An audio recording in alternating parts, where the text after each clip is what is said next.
Everyone, today we finally get the birth of Isaac. Yahweh was attentive to Sarah just as he said, and Yahweh carried out just what he promised her. She became pregnant and gave birth to a son for Abraham when he was old, at the very time God had told him. Abraham named his son, the one Sarah bore him, Isaac. Abraham circumcised his son Isaac when he was 8 days old, just as God had commanded him. Abraham was 100 years old when his son Isaac was born. Sarah said, "God has given me laughter. Everyone who hears about it will laugh with me."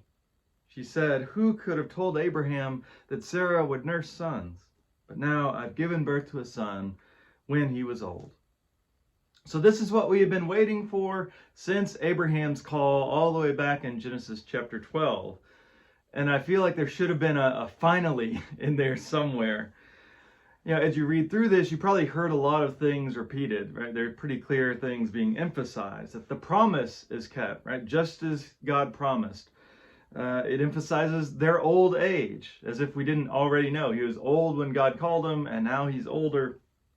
And it also emphasizes how Abraham is following God's commands. I mentioned circumcision, which is a sign of the covenant, and he does that. And as we pointed out before, following these commands is a response to what God is doing.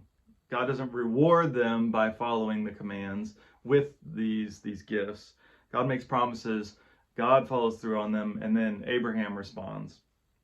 And so we also have a response of laughter, which is the meaning of the name Isaac. This is a theme through his story. Now, there was a scene earlier we didn't talk about where Sarah laughs at the very idea that she's going to be pregnant, right? She laughs at the ridiculousness of the promise, and now she laughs with joy. Laughter is a funny thing. There's different meanings to even just saying, "Oh, that's funny," right? It can actually mean it's something you laugh about, but sometimes you can say, "Oh, that's funny, huh?" And it's really not funny at all. You can say, "Wow, thanks," in a sarcastic way, or it can be a genuine expression of, "Wow, thanks." And so as we think about what we expect in our lives, we think about the things that we feel God has promised us. How do we respond when we do experience something that we've waited for, maybe waited for years at times? It's hard not to respond with bitterness at points, right? Like, "Oh, wow, thanks for finally doing the thing that you said you were going to do a long time ago." But can you still, even if you are waiting now, leave room for laughter? Can you leave room to be surprised by joy?